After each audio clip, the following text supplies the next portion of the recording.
ini akhirnya tewas tembus dari punggung ke dada kirinya, dan akhirnya ketika seluruh orang yang berada di rumah itu telah tewas,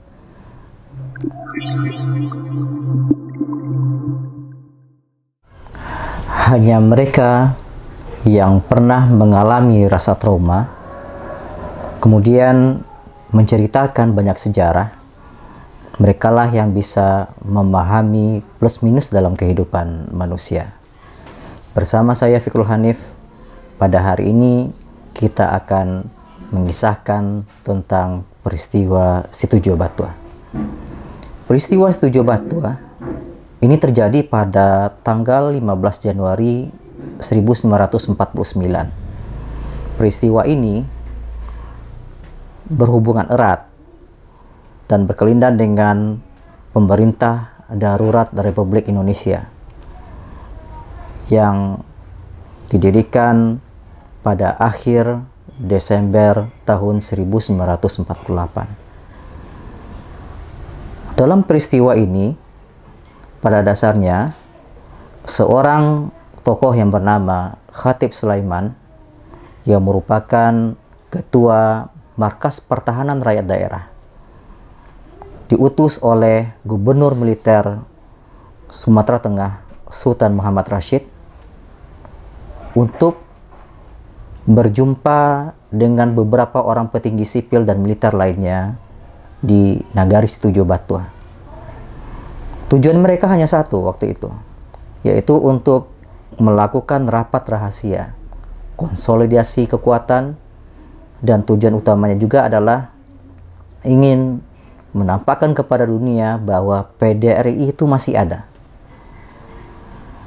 Di dalam rapat yang terjadi pada tengah malam dan kemudian berakhir pada subuh, mereka yang berada di rumah Mayor Makinuddin HS, yang waktu itu juga dihadiri oleh Bupati Militer 50 kota yang bernama Arisun Sultan Alamsyah, dan kemudian ada juga Kapten Tantawi, dan kemudian ada Mayor Munir Latif dan lain sebagainya.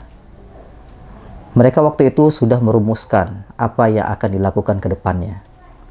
Tapi ketika azan subuh setelah berkumandang dan kemudian orang-orang yang menghadiri ini akan melakukan akan beristirahat, tiba-tiba saja Belanda itu datang dari arah Piladang dan kemudian meniti ke daerah bukit dan kemudian turunlah ke daerah Lurah Kincir itu. Belanda dengan senapang mesinnya memberondong ke dalam rumah milik dari Makinuddin HS, dan seorang sniper yang waktu itu berada tepat di depan rumah dari rumah Makinuddin HS itu kemudian menembak dengan tepat ke arah rumah. Nah, ketua MPRD yang kita sebut tadi, Khatib Sulaiman, itu mati-matian itu mempertahankan dokumen negara di tangan kirinya, sementara di tangan kanannya ia tetap memegang pistol untuk mempertahankan dirinya dan juga dokumen negara yang tengah ia pegang.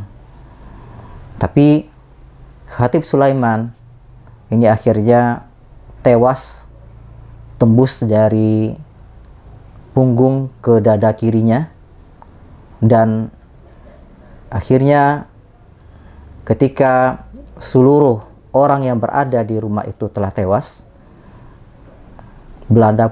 tentara Belanda pun kemudian masuk ke dalam. Mereka mencari siapa. Mereka sendiri tidak tahu siapa sebenarnya Khatib Sulaiman dan bagaimana rupa wajahnya. Tapi ketika mereka melihat ada yang memegang kain sarung yang di dalamnya ada dokumen negara, kemudian seorang tentara Belanda kemudian menghunuskan bayonetnya tepat di jantung dari Khatib Sulaiman dan kemudian tewaslah Khatib Sulaiman di sana. Dalam lembaran sejarah itu tercatat bahwa ini merupakan sebuah tragedi dari pemerintah darurat Republik Indonesia, kejahatan kemanusiaan yang dilakukan oleh Belanda di masa lampau.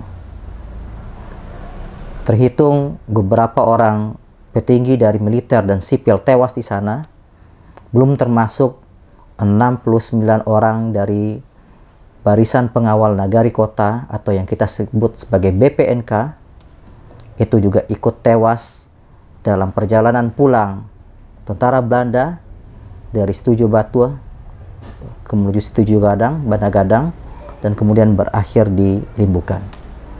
Nah, peristiwa yang akan terjadi dan kemudian diperingati pada setiap 15 Januari 1949 merupakan bagian dari trauma sejarah yang harus kita pahami bahwa ini merupakan sebuah konsekuensi dalam perjuangan dalam mempertahankan pemerintah darurat Republik Indonesia.